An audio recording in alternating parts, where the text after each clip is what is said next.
Damang-dama na nga ang init ng panahon dito sa Kabikulan, lalong-lalo na nga sa may lugar namin dito sa may Gubat, Sorsogon.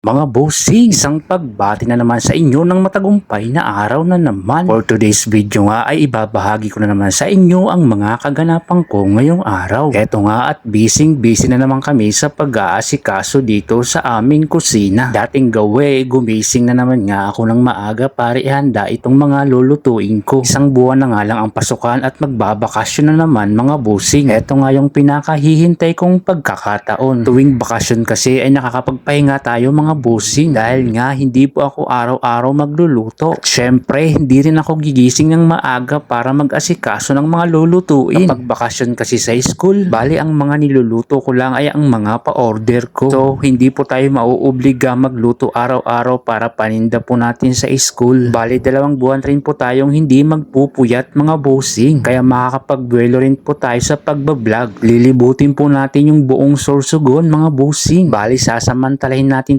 itong bakasyon na to. Ito rin yung pagkakataon natin para magliwaliw mga bossing. Kaya kung sino yung gustong sumama sa akin para maglibot sa buong Sorsogon, sige na mag-comment na kayo dito sa baba para maisama ko po kayo mga bossing sa aking paglilibot. Sa mga napili ko palang magbe-birthday ngayong March na mabibigyan natin ng simpleng panghanda. Bali meron na po akong napili at na-message ko na rin po. Sa mga hindi pala nakaintindi ng mechanics, dapat po araw-araw nagsishare ng mga post natin at mga video. At lagi din pong naka-react. Dapat rin po ikaw mismo ang magbe-birthday, hindi po pwede ipasa sa mga kapatid, anak, or kamag-anak. Ang akala kasi ng iba ay pwedeng ipasa sa anak. Doon po kayo nagkamali mga bossing, dapat po ikaw mismo ang magbe-birthday ngayong March. Kaya pasensya na po sa mga hindi ko po napili. Abangan nyo na lang po kung sino po ang mga napili natin. At sa mga hindi po napili, wag na po kayong magtampo dahil may pagkakataon pa rin po kayong mapili sa susunod dahil marami pa po tayong kaabang-abang na gagawin. Kaya panatilihing nakatutok sa mga post nating video araw-araw. Gusto ko palang i-shoutout yung laging mga nakasuporta. Maraming salamat po sa inyo at sa mga nagpa-reserve na pala ng order para sa gaganaping graduation ngayong buwan or sa April. Maraming salamat po sa pag-order ninyo. Yan palang niluluto ko mga bossing, bali corn dog po yan. Bali araw-araw nga po ako nagluluto niyan. Ito namang pong rice meal ko. Yan po pala ay burger steak. Mabenta po talaga yan sa school. Mura na kasi at masarap pa. Meron din po pala akong Hungarian with rice. At meron din po tayong chicken with gravy. Meron din po tayong mga silog. At higit sa lahat, meron tayong pork sisig with rice. At meron din tayong cordon bleu with rice. At marami pang iba mga bossing. Araw-araw nga nasa 10 klase po ang niluluto ko. At kinakaya ko naman po mga bossing. Kahit nga sa sobrang init po sa kusina. At syempre nakakapagod din ang pagluluto.